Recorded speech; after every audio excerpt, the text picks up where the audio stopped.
You're listening to the Business Wealth Impact Podcast, your source for empowering information and cutting-edge ideas from the world's top minds.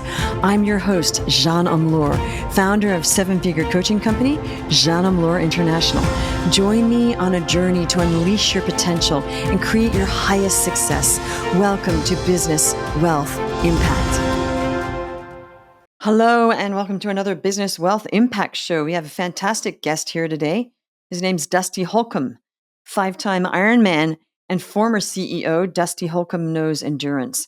He helps leaders tired of white-knuckling success to install their own leadership operating systems. Welcome, Dusty.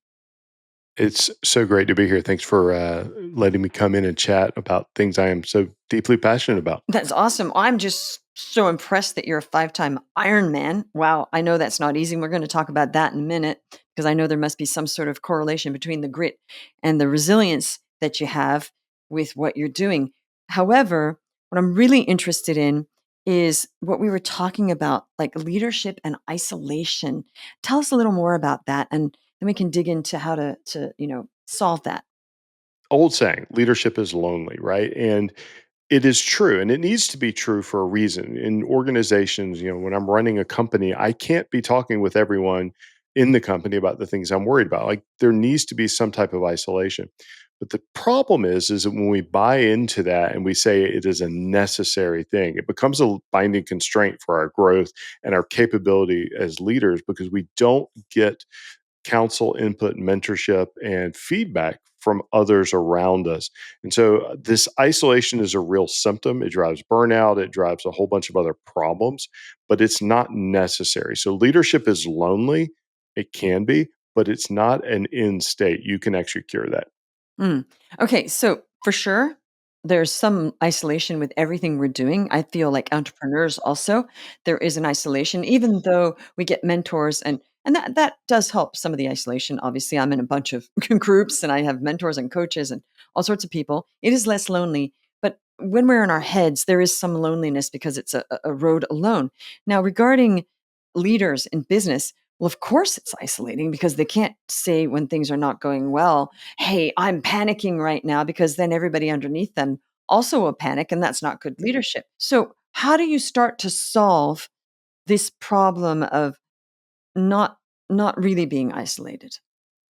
Yeah, I think the first thing to do is recognize that you're comfortable not having all the answers. So you have to, look inside and go, it's okay that I don't know the answer to this. And believe it or not, like that is a real challenge because people get promoted into leadership roles because they know the answer or they know where to go get the answer. And so then you get buy into this, this whole fallacy of because I'm the leader, I have to know.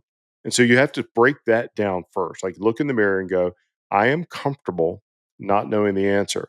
Now I can sit there and go, but who might? Where are the resources or the people or the relationships that I can intentionally curate?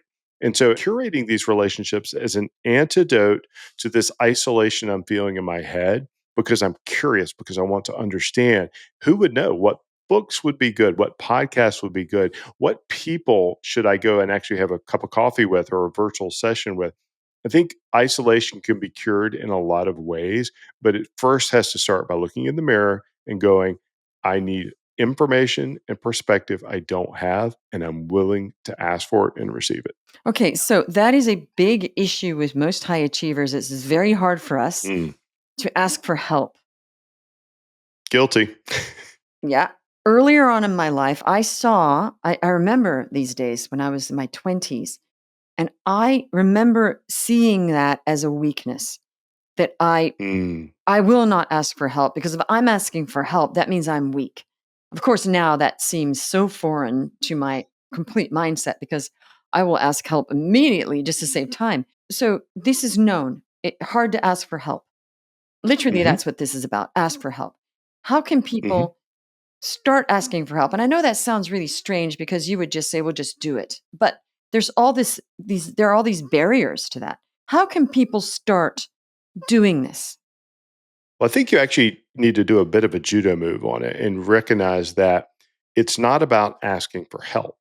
It's about clearly understanding where you're going and understanding there's a gap so that when you're more focused on the objective, the goal, the place you want to be, you can get curious about the reason you're not there or what might be getting in the way. And so then you're very comfortable going, hey, I'd like to have a conversation. I've seen that you've done this thing and I'd like to learn how you did it. Mm. So getting focused on the goal, which is positive psychology, right? That's a positive framing of this issue as opposed to I feel lonely or I don't want to admit that I don't know something.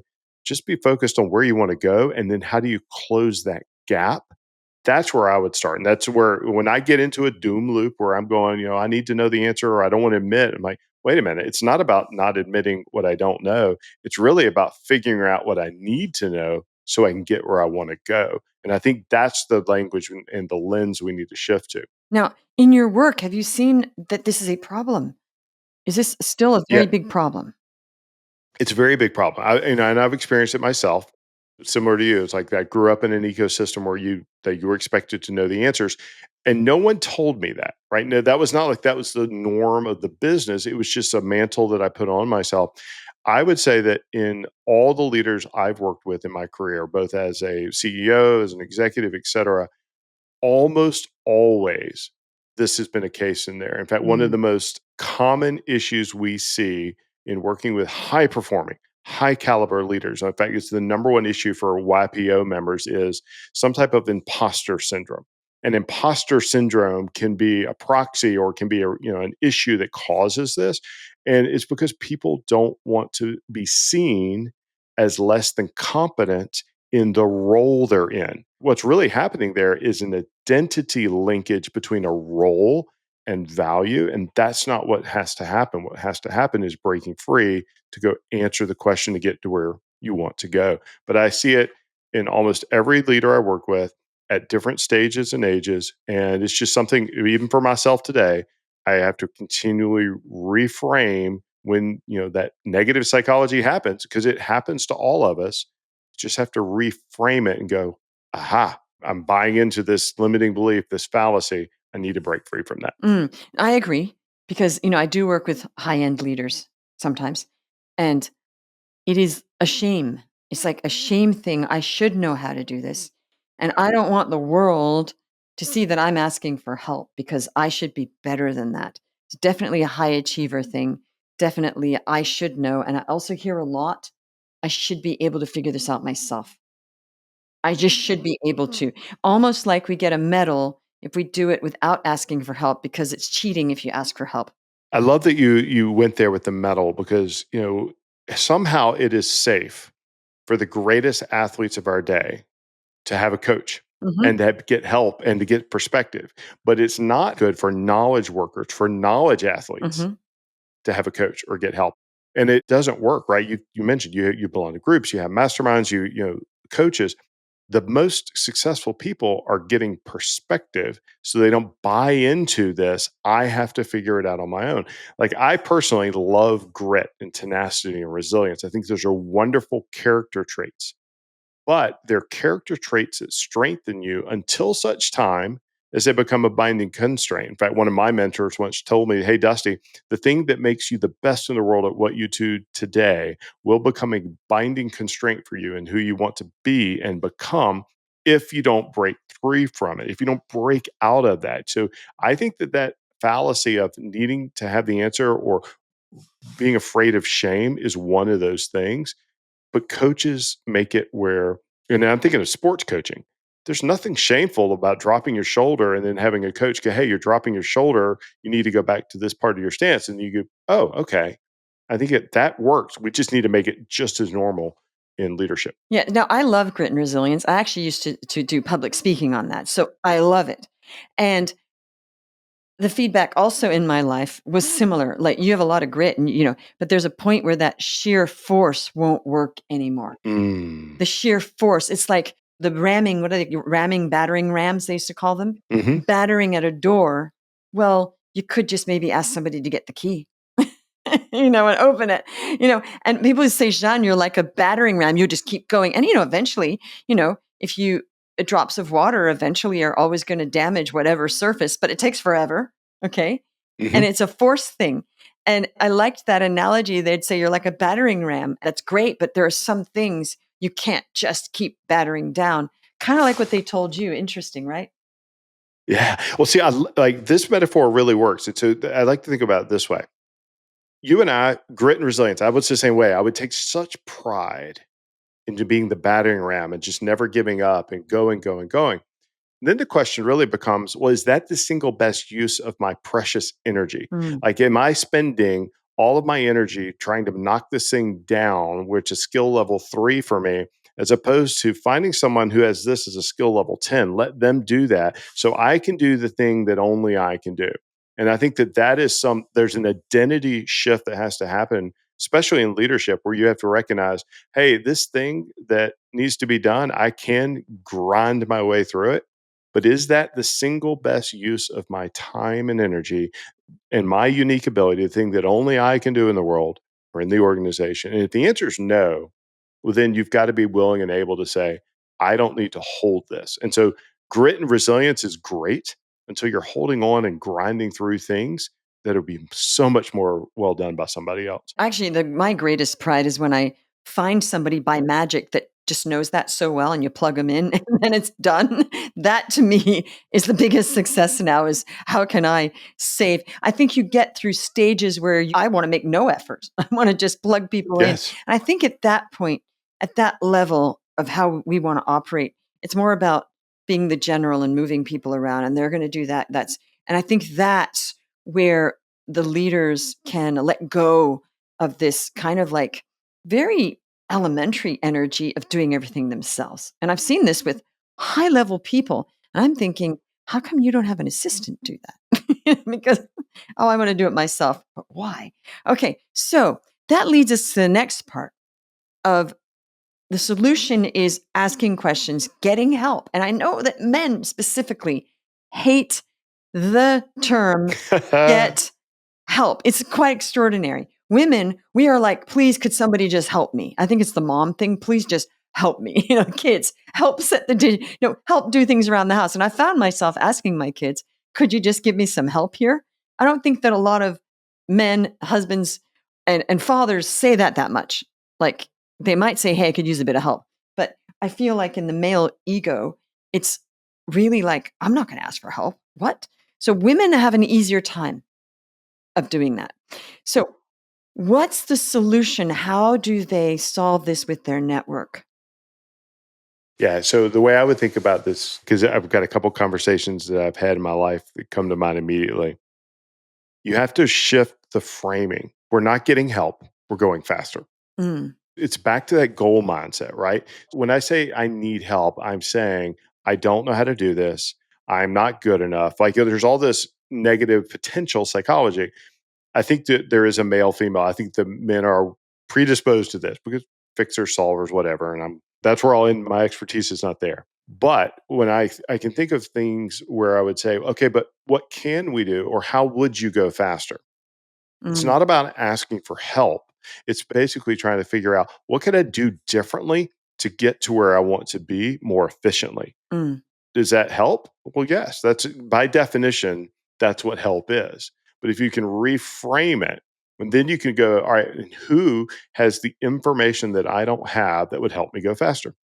And who has the skills, talents, or capability that I don't have today at that level that would help us achieve our goal more quickly?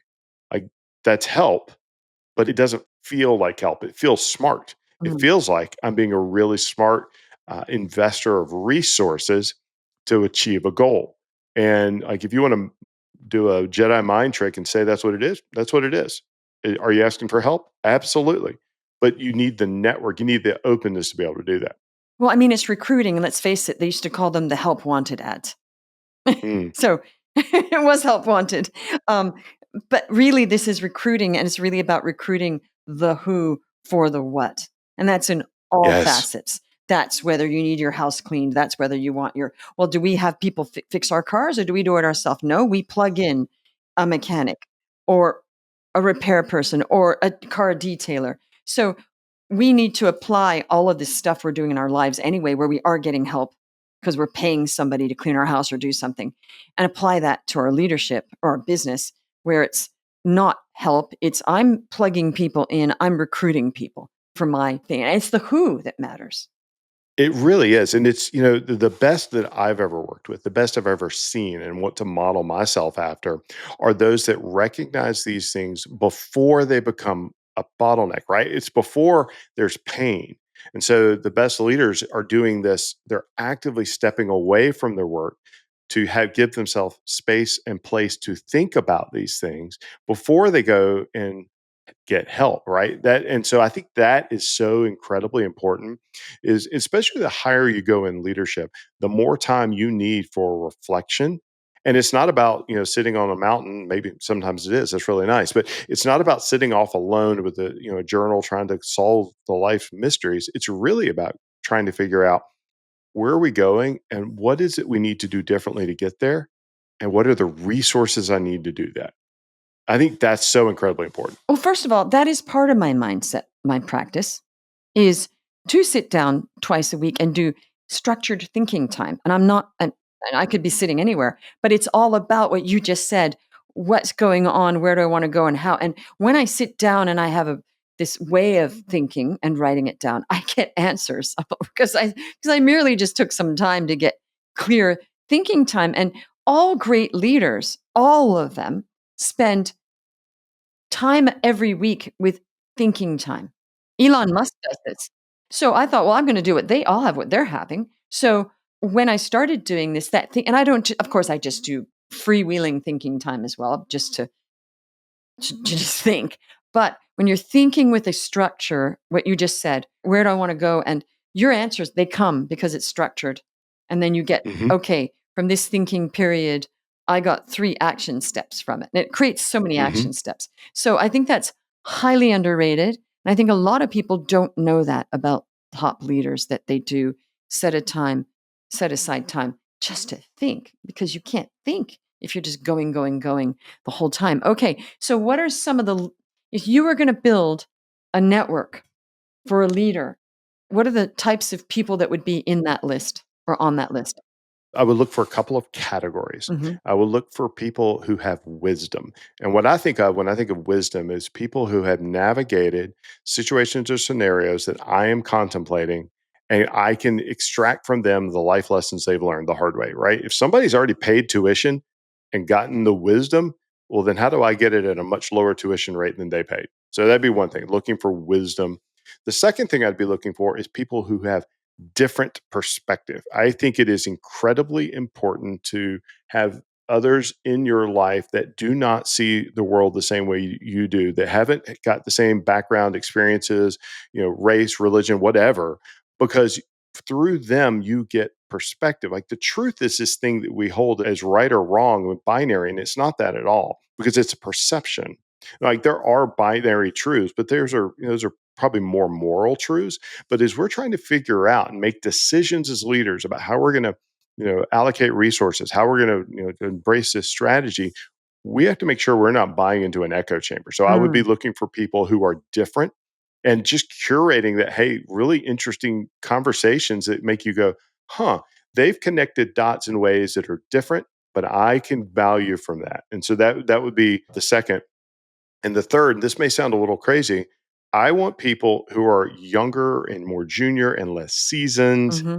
and haven't bought into any of the BS that I might be buying into. And so, like, you start to curate relationships. For me, I think you can probably pick up, it's all about gaining perspective. It's all about garnering wisdom and knowledge and just angles on target that I don't have, so I can triangulate. And it's about getting help, and that's really what it is. So, I belong to a number of groups just like you do, and what I love about, for example, my YPO forum is we have different ages of business, we have different ages of leaders, we have different stages, and I come away from every meeting with more wisdom because someone else has brought perspective that I don't have, and they could be 20 years my junior or 20 years my senior, but they've got a different way and a different place. So you have to curate those opportunities I abhor an echo chamber. So I think that's one of the things you really have to break free from. Completely agree. Otherwise, we are just reinforcing our bias. And actually, I'm bored when I'm around people that have the same exact background all the time. So I get diverse groups because you're learning more. And also, I agree with the age thing. One of my sayings I say to people, if a 4-year-old knows more than I do about something, I will pay them. Because Yes. it doesn't matter about the age or where they're from. It is that person, that human being knows something I don't know. I will pay you to give me that knowledge to save me time because it's Yes. all about time, collapsing time. And I agree with you. The more diverse the people are and what they're talking about, that actually makes us smarter. That makes children smarter, actually. They've had that test where they put children from other backgrounds. All the children in that group automatically get smarter, different nationalities. It's the coolest thing in the world. It is the coolest thing. Okay, so it's accelerated learning. All right, well, thank you very much for all of that insight. What's something else that you are seeing these days as a challenge for leaders that maybe wasn't there before, or is it kind of the same? Well, I think the causal factors are very, very different. Like let's take AI, for example. We have more access to information than we've ever had. We've had that for a while now. But now we have it being packaged and curated for us that we're making decisions based on, as if the person giving us the information had wisdom. It's just knowledge that's being packaged in frameworks that may or may not be accurate. Now, I love AI tools. I use them every single day, but I use them as tools and force multipliers, just like you're talking about. If you can use information or a person who has skills, knowledge that you don't have to save you time, I think that is what AI tools give us. But they don't give wisdom behind being able to know how to ask the question, being able to ask you the right question. Are they great tools? Yes. So I think that overload of information is really dangerous because we can just bog down. The other thing is, I think more so than perhaps at any time in history, we are so distracted. It is so hard to say no. There are so many ways to waste time today, not in a, hey, an intentional, I'm going to go waste a few hours. Sometimes that's the most important thing you can do, right? But there's so many things stealing your time, stealing your attention. And you have to be very guarded and judicious. Like I know I struggle with this. I will turn everything off when I'm focused on the one most important thing, because you know what? That ding, I'm gone. Like my brain is no longer focused. So I think that is probably the single biggest issue we have, in addition to algorithms running information that what we're being told or what we're being led to see. But the distraction, the cost of distraction, I cannot contemplate how nice it must have been before there was email. Like, what did we do? We just picked the phone up and called people. So I think those are some of the challenges that leaders face today. Mm-hmm. Being able to be distracted, and then all too much information coming at you from every angle. Well, that's so interesting because I do remember when there were no computers. Because when I started my work life, there were no computers. Mm. I mean, there were computers, but we didn't all have computers when we went to work. Hmm. Okay, so I do remember. I'm probably older than you, and come to think of it, what did we do? We did our work, and we answered letters. And oh, that's right, we had typewriters. I didn't have a typewriter because I wasn't a secretary or an assistant. We used to call them secretaries. But I do remember I worked in fashion. So what did I do? I just did my job, and I didn't have like an office type job anyway, but the people in the office, they weren't sitting in front of a computer. Interesting. I forgot about that. That's so interesting you said that. But things took a lot longer than you had to write a letter, you had to post the Yeah. letter, you were calling.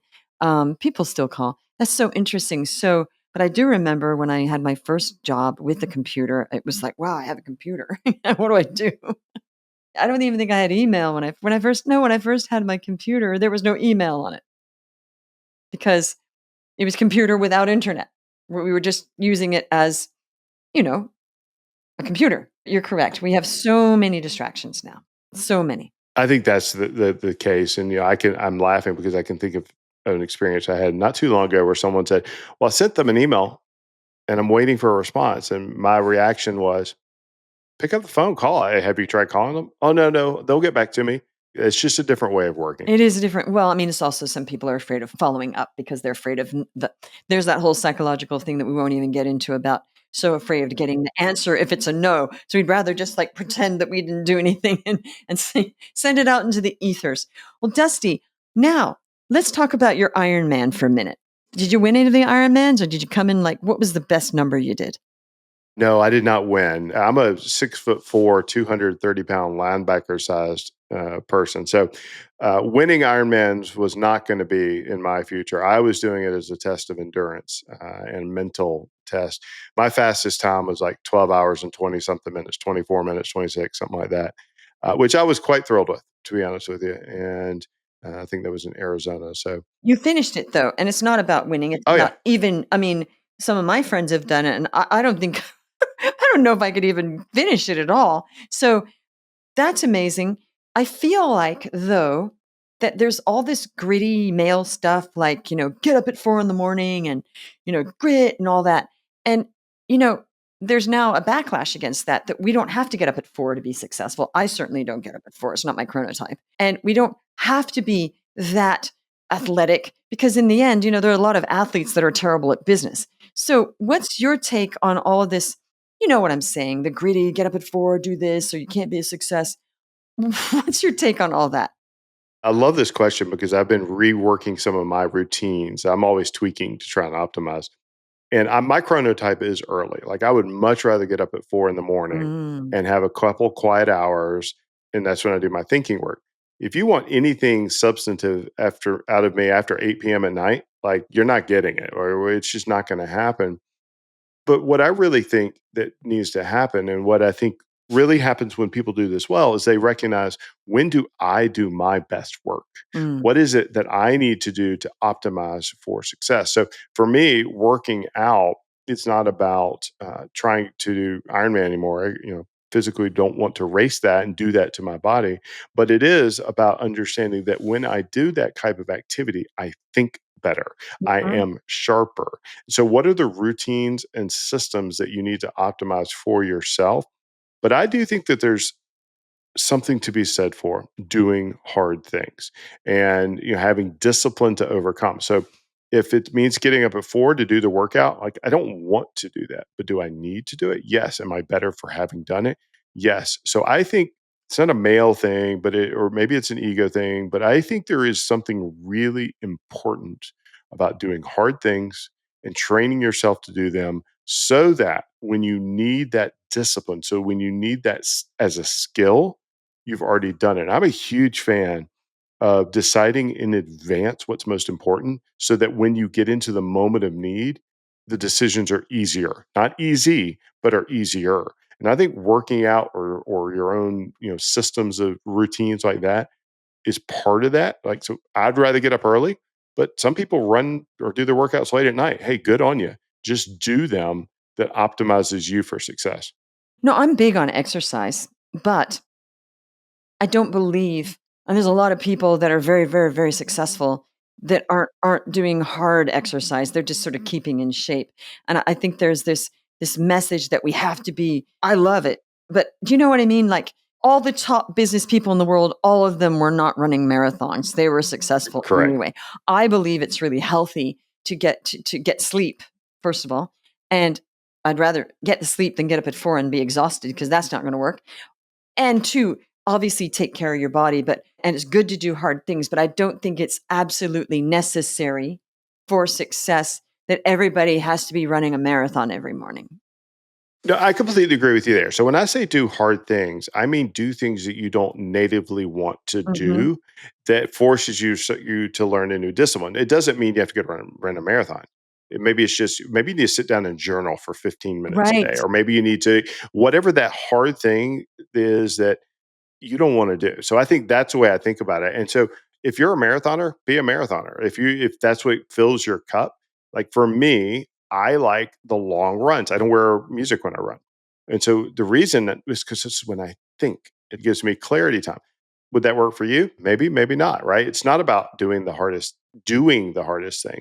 It's just putting yourself in a position to optimize Right. a whole self showing up. I think that's incredibly important. I think it is important too, but what I was addressing was all these rules that they had that, if you don't get up, if you don't do this, then you can't be a success. And I don't agree with that. I agree you have to figure your I own don't stuff agree with out. that either. Now, the thing that, well, I certainly do hard stuff because I have a personal trainer and I get up twice a week I get up anyway, but twice a week I get up and I do not want to go downstairs. I don't want to go downstairs to the gym. I don't love working out. It's not gotten any easier after almost 2 years of it, but I've been doing it for 2 years. So there's the hint. Mm-hmm.